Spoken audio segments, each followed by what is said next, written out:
el resultado de 3 ejercicios de investigación.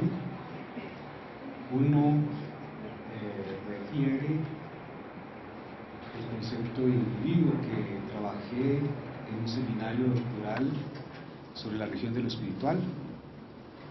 Otro refiere la relación que he podido desarrollar, he podido venir desarrollando en la cátedra de Introducción a la Filosofía y a la Pedagogía, en el curso del mismo nombre, en la licenciatura en Filosofía. Y el otro ejercicio tiene que ver con mi actividad como catedrático de metafísica, ¿no? El título de lo que pienso, de lo que he pensado, de lo que he investigado este semestre, enlaza 2 términos: carne e individuación. Y particularmente quiero anticipar que la noción individuación, me parece a mí, tiene una potencia, una fuerza capaz de mostrarnos la posibilidad de poner en entredicho la noción sujeto, las filosofías del sujeto y aún la deconstrucción del sujeto. La tesis que se discute es que la individuación humana o individuación psíquica se realiza como encarnación. La encarnación supera todo patriarcalismo. La formación en un proceso tendiente a la individuación de cada quien es construcción del diferendo, de la diferencia, eros. Ahí se constituye el self, la identidad, como riqueza de la comunidad, de la multitud, ágape. En la lección se dan 5 pasos. El primer paso se plantea el problema, que es el del anclaje del sujeto, de la filosofía del sujeto, especialmente de la filosofía trascendental, con el patriarcalismo. En el segundo paso se muestra el alcance del título individuación. En el tercero se estudia la relación cuerpo-carne. En el cuarto se muestra cómo cuerpo y carne se erotizan hasta hacerse comunidad en el ágape. En el quinto y último paso, a modo de conclusión, se explicita el alcance de nuestra tesis con algunas indicaciones de la misma sobre el suelo de Colombia como proyecto. Planteamiento del problema. La noción patriarcalismo en el campo intelectual de la educación y la pedagogía fue el título con que acepté el compromiso de impartir esta lección en el contexto de la Cátedra Doctoral Educación y Pedagogía. He sostenido y sostengo que la educación estudia variables macroestructurales relativas a los procesos de reproducción simbólica, siguiendo por supuesto una tradición, mientras la pedagogía, en cambio, se pregunta, si se quiere filosóficamente, por la formación. Al menos en mi investigación siempre hay una, digamos, equivalencia entre el título pedagogía y el título formación, que ustedes saben corresponde a la expresión alemana Bildung, Bildigkeit, formación, formabilidad. Principalmente en el modo que creo se ha desarrollado mucho con la lectura educativa de Habermas, de Husserl, pero especialmente de Habermas, a través de un autor que seguramente conocen todos, es Christopher Wulff, en un libro, y muchos de él, pero en el que más me he detenido es en el que se llama La ciencia de la educación.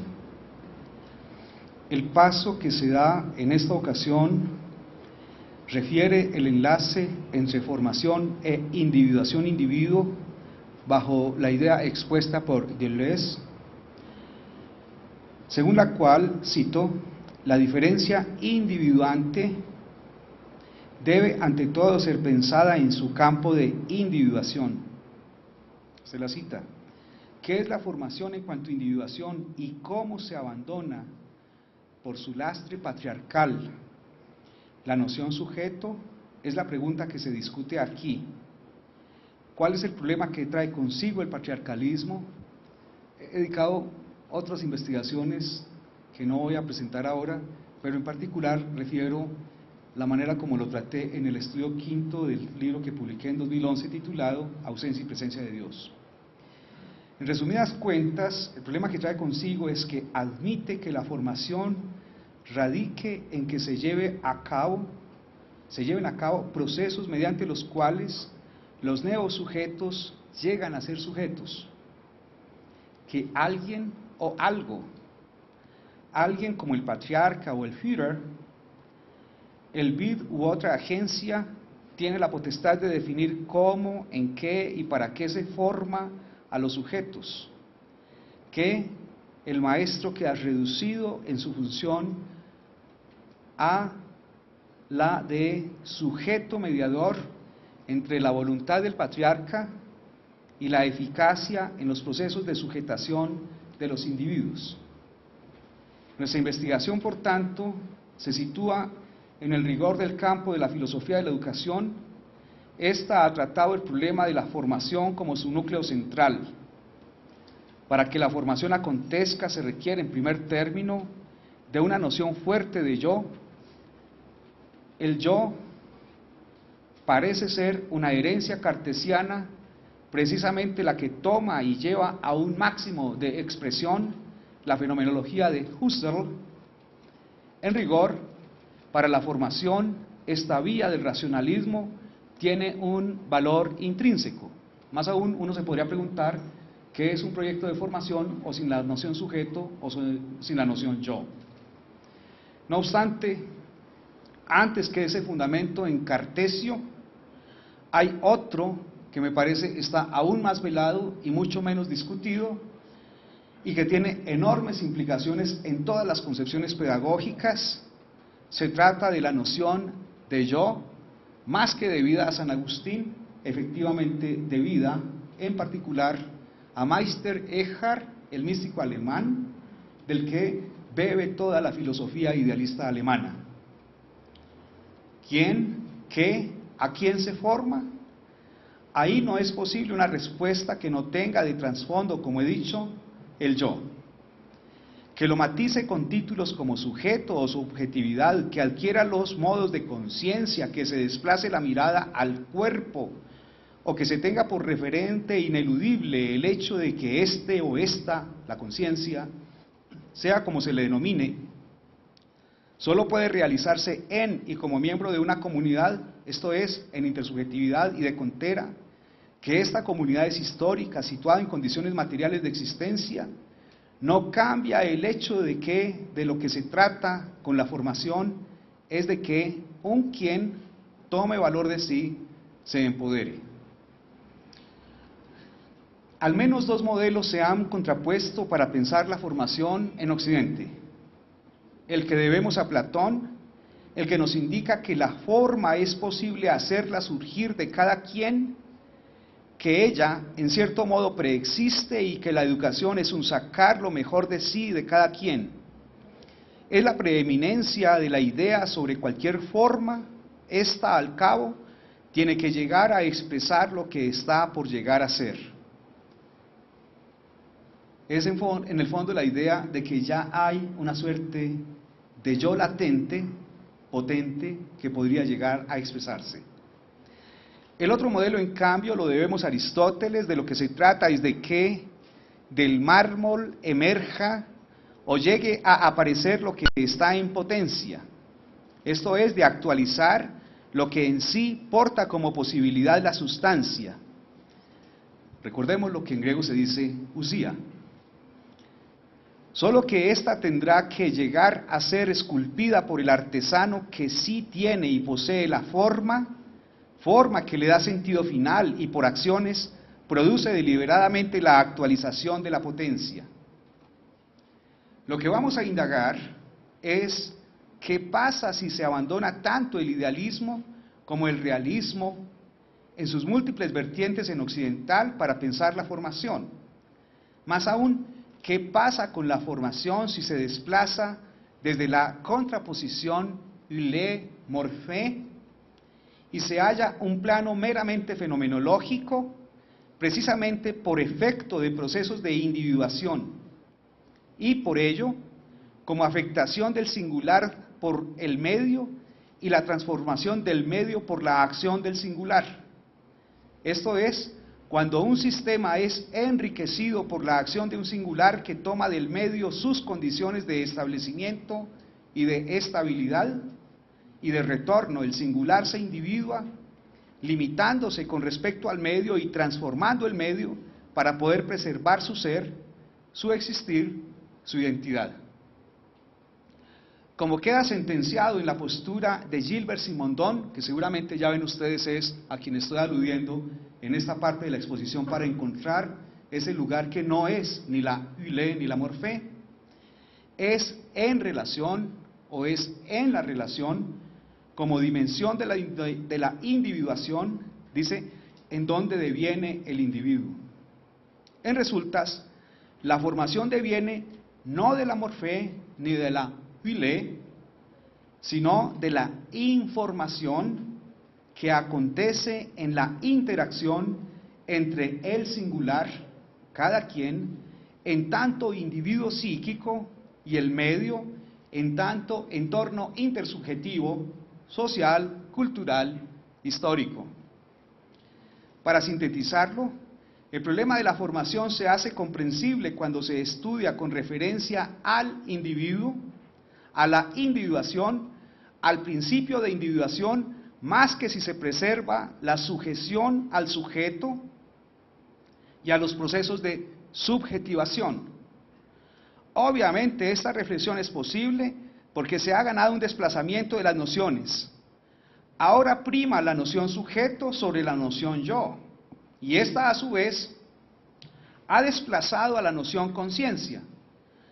Volvamos, sin embargo, aunque sea brevemente, a estas nociones, que todas ellas carecen de sentido si no se refieren a lo que experiencia un cuerpo, es un dato que no se puede objetar.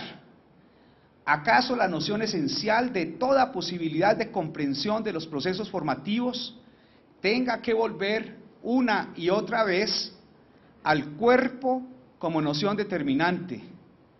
O sea, es lo que aprende Simondon y también Deleuze, y en general la filosofía francesa, no solo de Spinoza, sino de Scotto.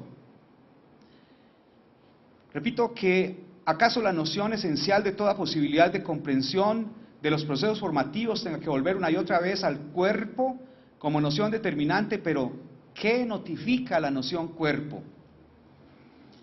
Mientras conciencia designa la plenitud y la totalidad del vivir, el fluir de la experiencia, el yo, ego, alude a unos aspectos de esa totalidad del vivir y por eso se modaliza siempre como ego cogito cogitatum, ego trascendental y más recientemente, acaso del que hablemos más ampliamente más tarde, ego amans. ¿Qué designa entonces sujeto? En síntesis, el enlace intrínseco, inmanente del vivir, del fluir de la experiencia y las variantes en las cuales se modaliza el ego, primera persona que ora está en el fluir de la experiencia, ora está en la reflexión, de ahí que se pueda a la par ser, como lo ha mostrado la tradición desde Kant, pero especialmente con Fichte, de ahí que se pueda a la par hablar de sujeto empírico tanto como de sujeto trascendental o del pensamiento, y en este sentido es la vida psíquica que puede ser en sí experienciada incluso a través de la reflexión. El cuerpo al tiempo es órgano de la percepción, punto cero y esfera volitiva. Es a partir del cuerpo que se espacializa el espacio. Las cosas están arriba o abajo, delante o detrás, a izquierda o derecha, pero también es desde el cuerpo que hubo antes y habrá después. Es el cuerpo, no solo el que espacializa, también es el que temporaliza. Es el que desea y odia, el que experimenta el agrado o la repugnancia, en fin, el que se comprende sexuado con una motivación de ser y de hacer, es al cabo la efectuación de la potencia, del conatus, el que se genera y se corrompe. Así pues, las trampas en que se enreda la reflexión, es pleonástico decir reflexión trascendental, radican en que quien la lleva a cabo quiere comprenderse ante todo en y a través de la reflexión trascendental, es decir, con olvido del cuerpo. Entonces emerge la idea de que solo en y como primera persona se lleva a cabo el despliegue de la comprensión.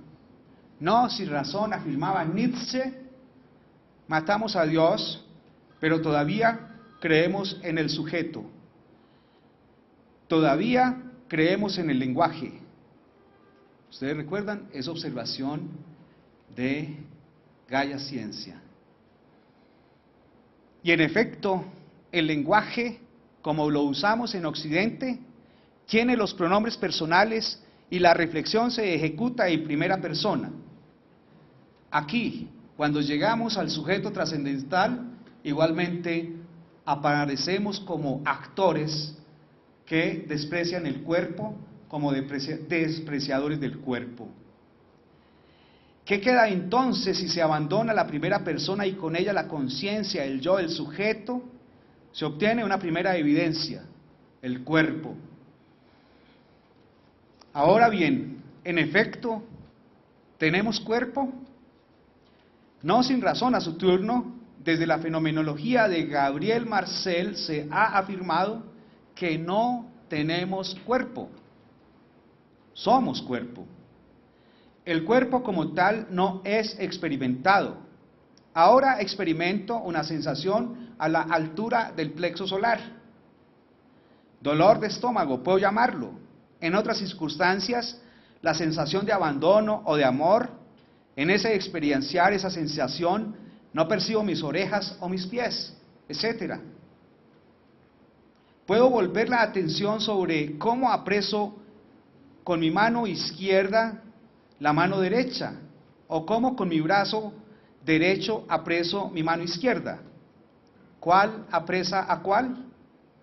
En fin, puedo reiterarlo, no tengo cuerpo, como tengo, por ejemplo, este atril ante mí, o este micrófono en la mano, o mis llaves en el bolsillo, y sin embargo, como cuerpo me individuo, soy carne. Y aunque son dos momentos que puedo comprender reflexivamente, mi corporalidad se individua, aunque no esté reflexionando. Mi carne encarna y enarca valores, sentido de ser, proyectos, deseos, frustraciones, odios, registros de la crueldad y del afecto recibido. ¿Cómo entonces se logra el desplazamiento del yo y su estructura trascendental con funciones trascendentales antes de toda reflexión, conciencia, por toda reflexión y modalización subjetiva del ego, al cuerpo y más allá de él, a su individuación, a su encarnación? En resumidas cuentas, el problema es que la formación es heredera de la reflexión trascendental, o bien al sujeto se le hace brotar su auténtica forma, o bien al sujeto se le esculpe para que obtenga una determinada forma. Hasta ahí en primera sección. La segunda es relativa a la fenomenología del individuo. Es decir, ahora voy a tener mucho más la atención en Simondón. Se trata de una exeidad, dice Deleuze, que no es una individuación, sino una singularización, vida pura de inmanencia, porque solo el sujeto la encarnaba. Esencia singular, una vida. Hasta ahí la cita. ¿Qué es ser individuo? ¿Cómo se lleva a cabo la individuación? En la concepción de Husserl, que también estudió Simondón vía Merleau-Ponty, al menos se cuenta con dos significados básicos para el título individuo. El primero está asociado al conocimiento, a la percepción, puesto que siempre se reenvía, en todo caso, se reenvía o se remite a un singular, a lo que desde Aristóteles se llamó to de ti. El título, por ejemplo, casa o mesa, reenvía o remite a alguna mesa que ha estado en el plano de mi experiencia.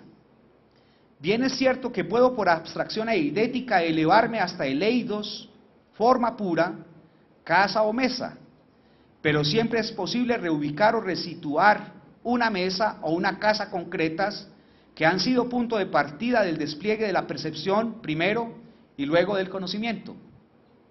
Ahora bien, hay un segundo sentido del título individuación para Husserl, que soy yo en persona, me capto a mí mismo en mi individualidad, soy en esta dirección punto cero de cualquier posibilidad de analogar cualquier experiencia humana. En rigor, puede decirse, no hay un límite exacto entre persona, quien en sí y por sí es en sí, e individuo.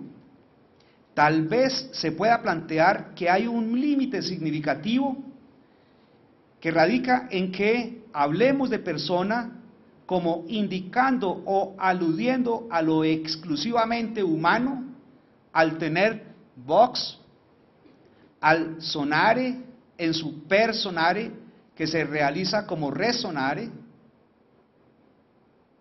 o sea, la lingüisticidad como esfera de composición de lo humano. El segundo, en cambio, alude a la piedra, al árbol, al río, en fin, a toda hylé en su positividad. Individuación deviene morfé individuada, como efecto de la información del ente que deviene individuado y éste a su turno afecta o informa desde sí y por sí el medio que le sirve de entorno. Hay tres momentos de la individuación. A, la singularidad, esfera óntica preindividuada por excelencia, la piedra es piedra, el pájaro es pájaro, filogénesis para los vivientes, el hombre hombre, la mujer mujer, una suerte de substancia que porta propiedades hiléticas, mórficas, etcétera, con una potencia de ser, que después puede llegar a tomar otras decisiones sobre su ser, en el caso de los humanos. B, pero esta substancia deviene temporalmente, se individua ahora como la piedra de este jardín, en los vivientes, en su ontogénesis, como el pájaro que canta sobre la piedra o como el hombre que observa el pájaro sobre la piedra. C, y la piedra substante se matiza así o asá y por esto, en su relación con el entorno, se hace suí. El pájaro se matiza substante así o asá, y el hombre que es ahora así o asá rememora, retiene, protiende, espera, hic et nunc, aquí y ahora el que es, el que fue, el que será. Individuación psíquica prefiere llamarla Simondón, en ningún caso substancia. Mientras piedra y pájaro tan solo se individuan en su devenir, el hombre, el mismo y siempre diferente, como lo expresa Ángel González en su poema, en su ser es idem, idéntico, mismo por la repetición y otro por la conservación. Aquí aparece la repetición, el darse una vez el mismo en el variar de sus variaciones. Por ejemplo, como pájaro, con respecto a sí mismo, con sus potencialidades, con respecto a la especie, con sus determinaciones y posibilidades, siempre en un medio que le sirve de entorno para ser y para realizarse o para diluir su potencia de ser. ¿Qué es entonces la identidad? Se trata de un quiasmo, un enlace. En rigor, alude al cabe, a la cabencia o al entre del entre, lo llama Heidegger en Historia del Ser, entridad o cabencia, ha propuesto mi ínclito colega Carlos Guevara, que la llamemos en español. Si se tiene valor para ese neologismo, lo que queremos designar es que solo podemos estar y ser en relación. Este quiasmo o relación opera así: de un lado, el singular se individua justamente diferenciándose del entorno, como en la versión de Niklas Luhmann, diferenciándose de otros singulares de los que es parte como miembro de la especie, y se diferencia de sí con respecto a sí. Aunque algo de esto está implicado en el planteamiento de Simondon, nos atrevemos a decir que hay un paso más allá al ver cómo la constitución radical de la diferencia radica en la que se constituye en el propio operar de la experiencia individuante de sí mismo con respecto a sí mismo. Y no obstante, la diferencia que se configura al individuarse tiene que tomar sitio en el medio que le sirve de entorno, y en su diferencia diferenciante se instala modificándolo, modificando al medio, al entorno, para poderse afirmar o sobrevivir en el caso de los vivientes. El quiasmo es transducción. El singular se informa e informa el medio, solo que en este segundo sentido se propaga la modalización que hace la diferencia que diferencia. Es con respecto a la relación, al quiasmo, que aparece el sentido y el valor de la comunicación como identidad en devenir.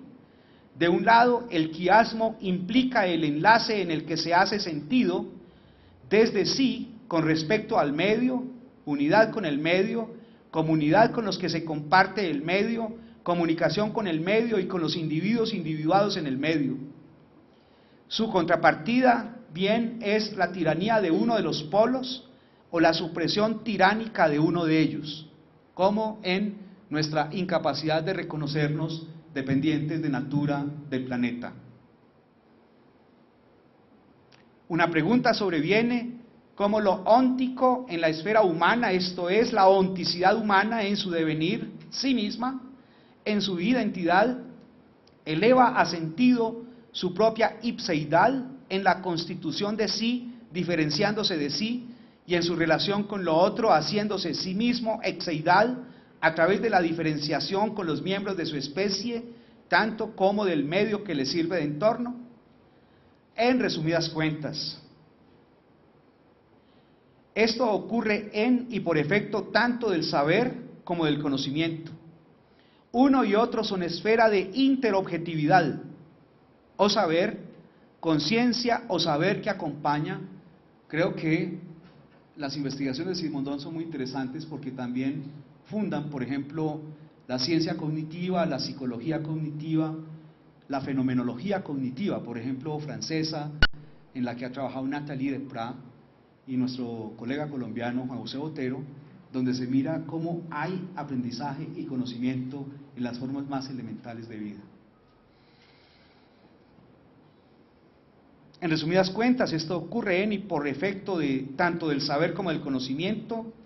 Uno y otro son esfera de interobjetividad o saber, conciencia, saber que acompaña, de las cosas entre sí en un medio y con respecto a este, como de intersubjetividad o conocimiento, autoconciencia o saber del saber que acompaña toda experiencia de ser de los sujetos entre sí y en relación con un medio y con respecto a este.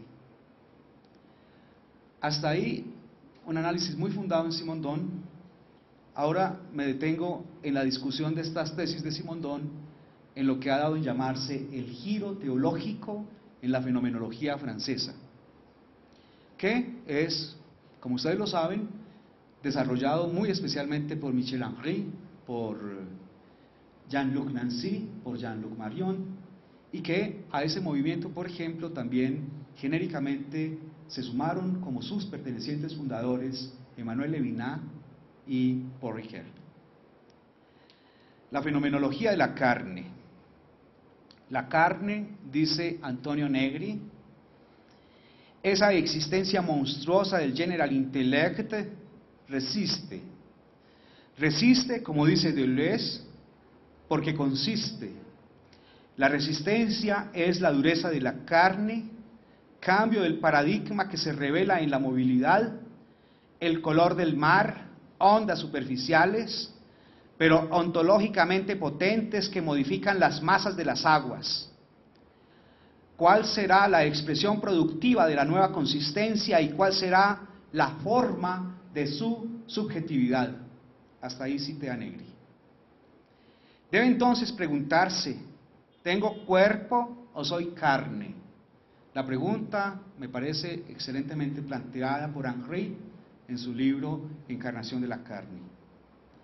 Fenomenológicamente la encarnación alude a la vivificación, que alguien haga carne de su carne un valor, arrojándose al mismo, esto es, deshaciéndose de sí para dar el sí a aquello que hace valer en su existir. Todo ello exige individuación, a saber, un quien que al efectuar su experiencia de mundo tome uno y otro horizontes como posibilidades para sí, que los lleve a sentido al expresarlos en sus actos, en sus relaciones tanto interpersonales como interobjetuales. En medio de los otros y en medio de las cosas hay quien se despoja de sí para hacer valer como sí lo que asume como valor, amar, salvar, cuidar, guardar, cumplir, etcétera, en fin, lo que embellece para él, para ese quien que toma ese valor, embellece la vida, lo que la hace justa en el convivir, lo que realiza en su ser al ser que pulsa por ser como sí. Y al individuarse ese quien que lleva unos valores a sus potencias expresivas, se torna en amante que acoge en sus posibilidades de ser, en el justo que exalta y precisa reconocimiento y restitución, en el ser ahí que en su ser, que en su realidad existenciaria toma conciencia de ser, elevando hasta sí la radicalidad de la nada, para proyectar sentido de ser y ser nuevo, nuevo ser. Es una idea, me parece muy feliz, de Negri. Ahora bien, solo se pueden comprender las prácticas de deshacimiento como las de la vida bella en y desde la reducción erótica. Esta es la forma esencial de la carne, que no solo recibe otra carne, sino que se eleva como tal cuando otra carne le recibe, le acoge y le eleva a esa condición al ser amado, al amarle. La reducción erótica, en la reducción erótica, alguien da el primer paso, sin razón y para siempre, en cierto modo dice y obra, heme aquí, yo soy, yo estoy, para ti, yo te amo. Por supuesto, lo dice encarando, enrostrando, enarcando, encarando, valor, ser y sentido de ser. Aquí hay un hiato entre individuo, individuus, individuum, que se individua al individuar en sí sentido y perspectiva de lo que hace valer, e individualismo, el que hace valer, el que se hace valer a través de la imposición bajo distintas formas de ejercicios de poder, mientras el primero, el individuo, renuncia en medio del status quo y se pone en fuga para hallarse en el valor que hace valer para sí y para otros. El individualista funda su ser en el fundo, ente, usía, hacienda de sí, para preservarlo, para preservarse como sí. En síntesis, es la oposición entre flujo de ser y garantía de ser, entre cuidado e imposición de ser, entre el amor y la violencia de ser.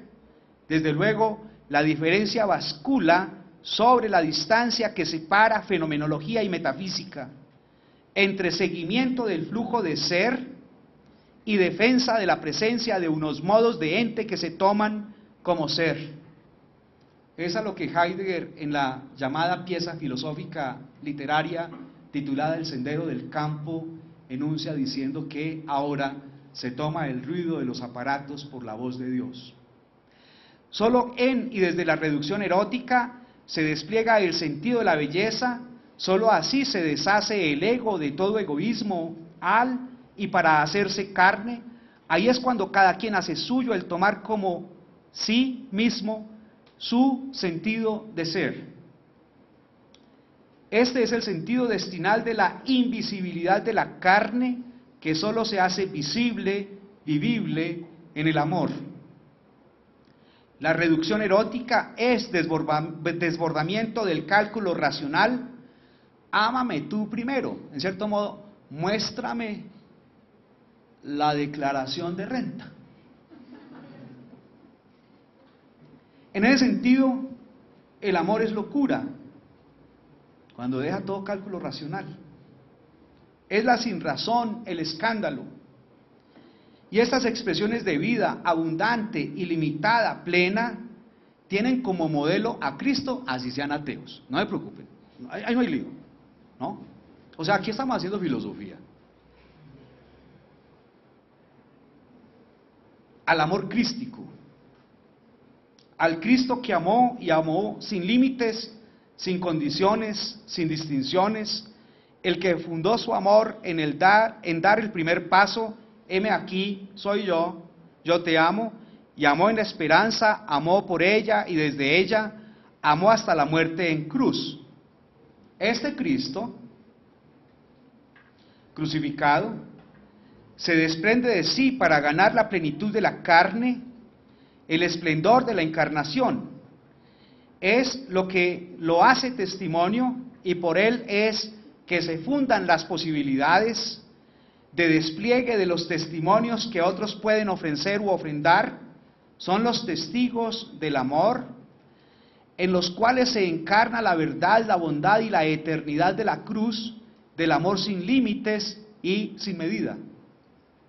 Este amor crístico, al igual que el modelo de deshacimiento de Francisco de Asís, no es una doctrina que se impone a los no creyentes. Esa fenomenología del giro teológico lo que muestra es cómo hay ahí encarnación de un horizonte de ser. Este amor crístico, al igual que el modelo de deshacimiento de Francisco de Asís, no es una doctrina que se impone a los no creyentes. Este amor crístico es ejemplo de fe, de esperanza, de amor y en especial de amor. Todo lo cree, todo lo espera, todo lo perdona, no se inflama en la injusticia, se place en la verdad. Este amor crístico es la esperanza viva en la reconciliación que funda el perdón. Y si alguien tiene que ser vivido en primera persona, fenomenológicamente, es el perdón. O sea, nadie puede entender el perdón sino perdonando. Esa es demasiado evidente. Se trata, al hablar del perdón, del don amplificado, expandido, llevado a su máxima expresión. Su radicalidad extrema se encuentra cuando se realiza y se despliega ante lo imperdonable. Y sin embargo, se realiza. Es la prueba existenciaria que se deshace de todo egoísmo y permite la gloria y la alegría de ser a pesar de los pesares. Esto es educar contra Auschwitz y es superar, que no negar ni ocultar, la motosierra. Y hay evidencia de que a pesar de lo imperdonable, hay quienes han podido decir y han dicho: te perdono, heme aquí, yo estoy aquí para ti, yo te amo. Estructuralmente, con o sin la fe, son modelo del Cristo, y en todos ellos Él ha resucitado. Aquí y en todo tiempo está vivo y vivo. Es el amor sin límites el que desafía la cordura, el que escandaliza, el amor del que ama sin razón, más allá de todo cálculo racional y racionalmente. Lo primero, como está visto, es el ser humano como custodia. Y este se custodia al custodiar, cuida de sí, cuidando del ser, se deshace de sí para hacerse a la plenitud del ser, y por ello encarna y enarca los valores, la vida, su sentido, el ser, su despliegue. Dice Marión: así se efectúa mi individuación a la medida de lo que siente mi carne, que cuenta la historia del mundo a través del prisma de la historicidad, y la historicidad de mi cuerpo, la historicidad de mi propia afección por sí misma. Siento el mundo según como yo me experimente, y este surge de acuerdo a cómo yo me individualice en la memoria de mis afecciones. Así accedo a mi pasividad inconmensurable sin igual. Hasta ahí la cita de Marión. Puesto que solo se encarna lo encarnado en la singularidad de mi mismidad, esta encarnación es sin igual, individua hasta mostrar la singularidad en su potencia radical. Entonces el mundo cobra la riqueza de las singularidades de los muchos individuos que obran diversidad de sentidos de ser. Tal riqueza es la de la multitud, como lo muestra Negri. En fin, es el goce del paso del sufrimiento a la expresión de la posibilidad. De nuevo, insisto, es tesis de Negri. Y sin embargo, esto no ocurre, no puede ocurrir más que, cito a Marión, en situación de mutua erotización, donde cada uno le da al otro la carne que no tiene, cada cual solo apunta a individualizarse, individualizando al otro. Por ende, atraviesa y transgrede precisamente lo universal, o cuando menos, dice Marión, lo intenta. Soy individuo si puedo recibir la carne del otro, si a su vez puedo darme en extrema donación al otro para que me reciba dándole sentido a toda mi pulsión de ser. Ahí entonces se torna sentido que se valida por la encarnación en la que el otro me da carne amándome. Este es el descubrimiento de la pobreza, el goce de la pobreza. Nada puede pagar el amor. El otro también lo da, y cuando lo da en gratuidad. Entonces no queda otra alternativa que dejarse ser en la esperanza de que el otro me recupere en la limosna de su mirada. Es cierto, me lanzo a amarle antes de toda condición y de todo cálculo, pero si llega a amarme es su don y recibo su amor como una gracia. La limosna de la mirada es el descubrimiento de la pobreza en que estoy y me mantengo en el amor. Si tú me llevas a sentido, no tengo más que agradecerte, saber que das mi gracia. La construyes con tu voz, con tu aliento, y si tú ni nadie viene en mi pro, desde luego, puedo vivir ese abandono como mi desgracia.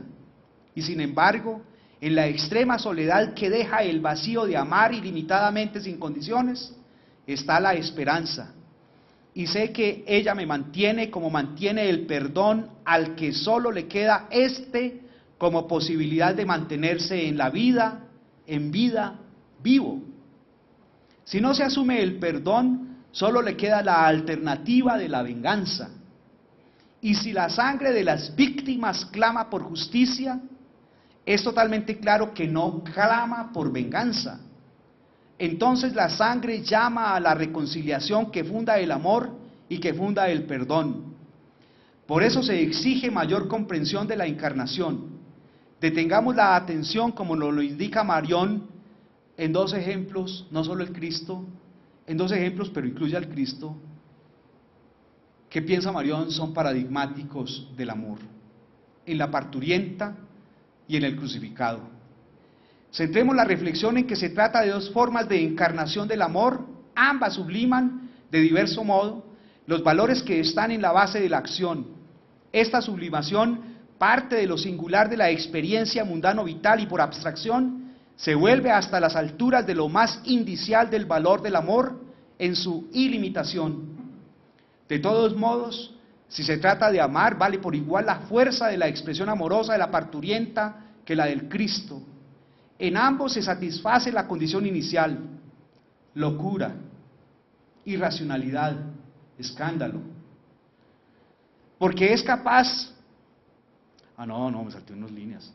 En ambos se satisface del heme aquí, yo soy, yo estoy para ti, yo te amo, puesto que no hay cálculo, ni prueba, ni sistema predictivo que permita anticipar lo que vendrá. Aquí es donde la carne se glorifica, y se glorifica porque es capaz de retirarse de todo lo que niega su espiritualidad, porque es capaz de hacerse a todo valor de la corporeidad en su materialidad, lingüística, fónica, histórico-social, política, cultural, para que quede fundada la esperanza como liberación hacia su carnalidad. Así pues, con Marión, cito, miremos en la carne de la joven parturienta sosteniendo al niño recién nacido en los brazos, carne que sube hasta el rostro, donde se encarna indistintamente el sufrimiento que desaparece, el placer difuso y la alegría ensimismada. Miremos el resucitado y no siempre tan solo el cadáver del crucificado en el retablo de Isenheim, donde el rostro emblanquece y casi desaparece, salvo los ojos en la gloria que sumerge su carne, ahora definitivamente viva, irresistiblemente viva por haber sabido no resistir incluso la peor muerte. Ya pasó lo más complicado del giro teológico. O sea, volvimos a la tierra. Parágrafo 4. Eros y ágape como proyecto de formación de la individuación de la carne. Cito de la primera carta de Juan 4:19, nosotros amamos porque primeramente Él nos amó. Si hay deshacimiento, el patriarcalismo se desvanece. Se reelabora aquí la relación entre eros y ágape. Se trata de la pedagogía como formación de la individuación de la carne, es la formación de la carne que se individua. Entonces, ¿qué va del eros al ágape? También la Biblia de Jerusalén traduce ambas expresiones con la expresión castellana, con la voz castellana, amor.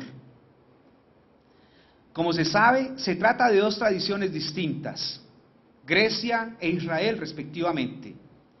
El primero, Eros, es hijo de Poros y de Penía, siempre rico en recursos y pobre, astuto y elocuente al acecho, hábil engañador. El ágape es regocijo, gozo, en especial por estar con el otro, junto al otro, porque el otro en comunidad hasta un momento dado de su ser en el mundo, ha realizado la plenitud temporal, pro tempore, de sus búsquedas, ha encontrado la realización del sentido de su existencia. También se puede amar de amor profano y de amor sacro, como se titulara de Tiziano a una de sus obras. A la hora de la verdad, Eros tiene como polo de la correlación al ego, un quien que en la reunión tiende a afirmarse, mientras ágape tiene como polo de la correlación la comunión, la vida comunitaria, un yo más bien expandido, o incluso la suposición de que la primera persona, como lo indicó, como lo enseñó Levinas, la primera persona es el otro. Es posible la realización de la primera persona sin vida comunitaria y de retorno. La vida comunitaria que disuelve la persona, primera persona, su individuación, su singularidad, o si se prefiere otra cuestión, ¿quién en la interacción personal es el primero en decir, heme aquí soy yo te amo? El asunto es que tal aseveración solo puede hacerla un quien que está más allá de las garantías de los contratos. Es la radicalidad del encuentro con el otro. Allí se funda no solo la hospitalidad, sino también y esencialmente el acogimiento.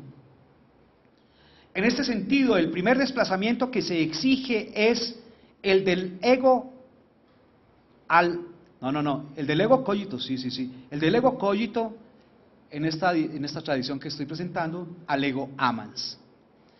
No es porque te conozco que te amo tan solo porque eres. Desde luego, sobre el ego amans sobreviene, se despliega el ego cogito. Aquí se funda la ratio cordis, las razones del corazón, es en y desde el corazón que puedo incluso perdonar lo imperdonable, descubrir que el otro más que cosa o causa es motivo, horizonte, perspectiva, respectividad, en resumidas cuentas, a pesar de toda evidencia, el otro es infinito, dice Levinas, e infinitud de posibilidades. Así entonces el prototipo del amor crístico, el que llevó a Francisco hasta los estigmas, es el que antepone al otro como centro y no se dice con ello que ya esté ganado que el otro es un ser naturalmente bueno, virtuoso. Lo que se indica es que el otro puede en cualquier caso y condición promover, ser promovido su condición humana hacia una elevación en la experiencia y la vivencia de valores. Esto es, que hay una dialéctica incesante de eros y ágape, de afirmación del individuo al individuarse, que funda la vida comunitaria de reunión y participación en comunión. El caso es que el eros se devalúa al ser experimentado por el tirano y por el déspota, por el mandamás, por el manda callar.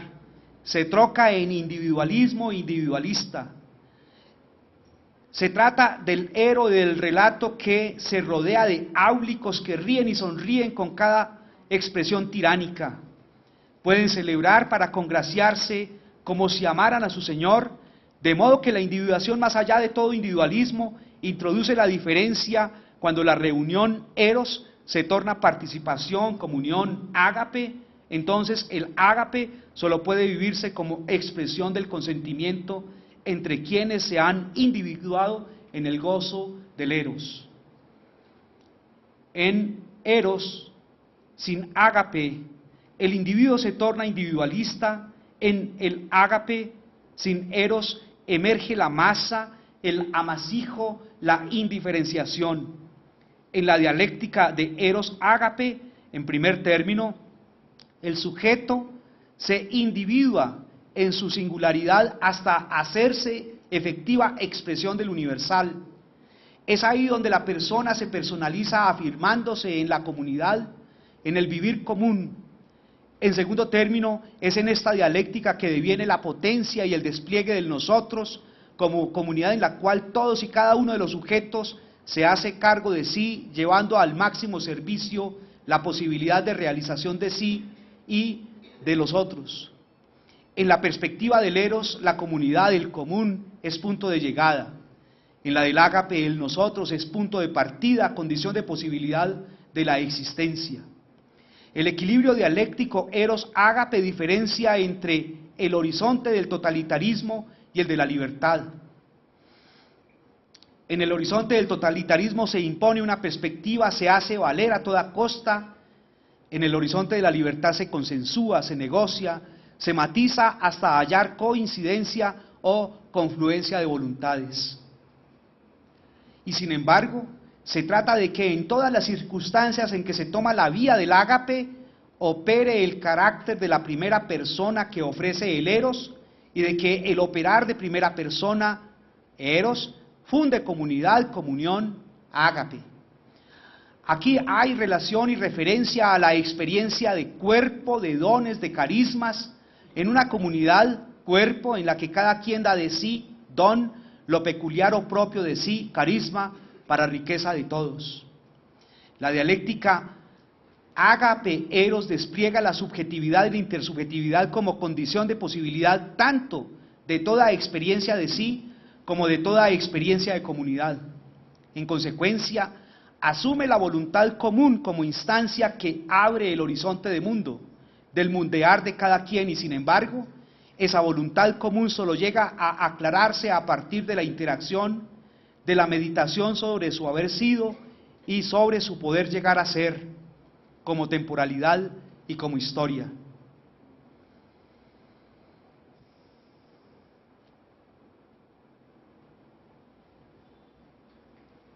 En cambio, la dialéctica eros-ágape es una suerte de éxtasis, un estar en el tiempo fuera del tiempo, un estar extasiado en la ciudad que goza de y en su propia y radical afirmación. Entonces, desde esta experiencia suí funda la potencia de la comunidad. Sin lamentada doble implicación de la dialéctica ágape-eros, eros-ágape, el eros es afirmación de y en el poder, el ágape es contracorriente de destrucción y de construcción de las estructuras afirmativas del poder. El eros se afirma en el poder como superación de toda forma de pobreza. El ágape vive de la alegría de la pobreza como riqueza que descubre la radicalidad y la totalidad del don. Se trata, por tanto, de la dialéctica de sujeto eros con la comunidad ágape, y ella, en una suerte de quiasmo, se despliega para encontrarse con el otro y poder forjar una nueva sociedad basada en el valor de las personas, aunque aparezcan desfavorecidas humanamente, relativizando la excesiva vigencia de las cosas, observa Merino. El ágape solo llega a su efectuación cuando se enraiza en el ser personal de cada quien, eros, como fundamento alfa y omega de la vida comunitaria, y esta vida comunitaria solo tiene valor porque potencia la expresión y la realización de cada quien en cuanto sujeto del mundo. Comprender al individuo, su formación, es entender que éste nace, se potencia y se madura desde una experiencia vivida y compartida. Solo es comprensible y aprehensible en contacto con esta experiencia personal y comunitaria, indica de nuevo Merino. ¿Quién es pues el sujeto del ágape? ¿Quién el del eros? A lo que se apunta es a establecer quién es el divino, qué es lo divino. En el ágape, todos y cada uno, nosotros entrelazados por la fuerza potente del espíritu de comunidad, el Paráclito, que se despliega al estar juntos, la comunidad de los santos, la comunidad de los ángeles, como lo han indicado Maffesoli y también en su lectura de Escoto y Simondón, Virno. En el eros es la primera persona en los modos del dominus, de la usía, de la cosa, de la causa. ¿Apunta esta elaboración a una antropología y desde ella a un humanismo? En un sentido amplio y genérico sí, en un sentido restringido lo que está en discusión es el alcance del título persona.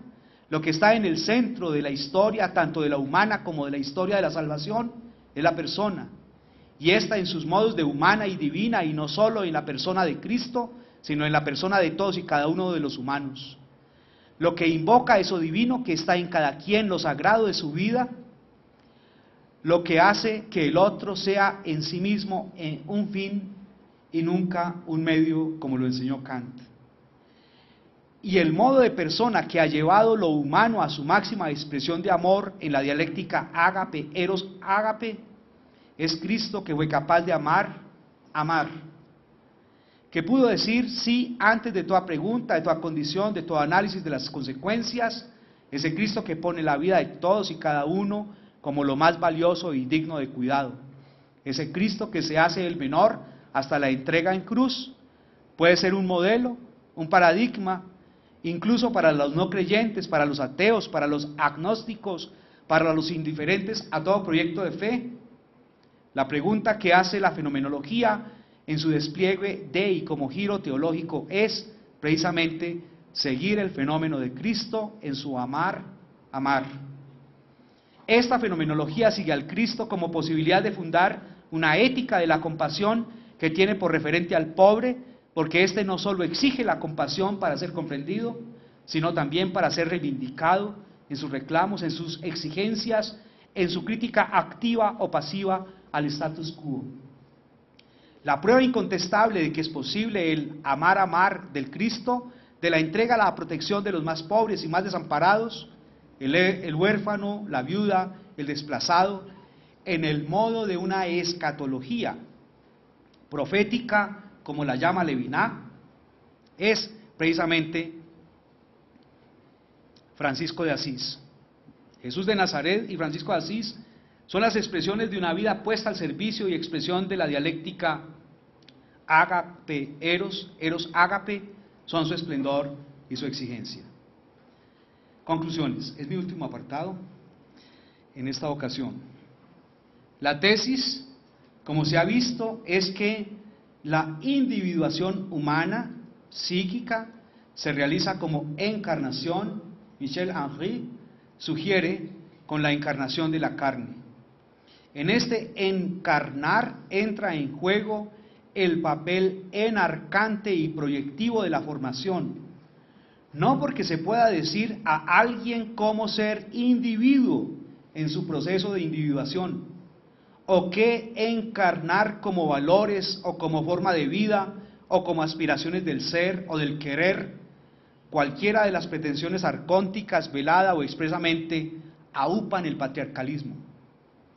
La formación radica en esta perspectiva en abrir el medio natural humano, si se quiere liberarlo, o liberalizarlo para que cada quien despliegue desde su singularidad los procesos de individuación que permiten al tiempo hacerse sí mismo, self, identidad, diferenciándose y construyendo la riqueza de la comunidad o riqueza de la multitud, dirían tanto Negri con su idea del gozo de ser comunista, como recuerdan ustedes, termina precisamente la última página de Imperio, así como Virno.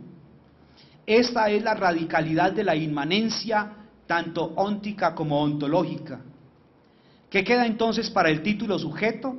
Como se ha indicado, su ser entre, su cabencia, su ser entre la facticidad del mundo natural humano y la singularidad que se individua como diferendo y enriquece la comunidad como fruto de una captación del fluir del logos que también a su vez está siempre entre, ese logos que está entre sujetos en proceso de individuación, ese logos que está entre sujetos en su relación con y en el mundo, ese logos que está entre los entes en y del mundo. Individuo, sujeto, individuación psíquica, subjetividad.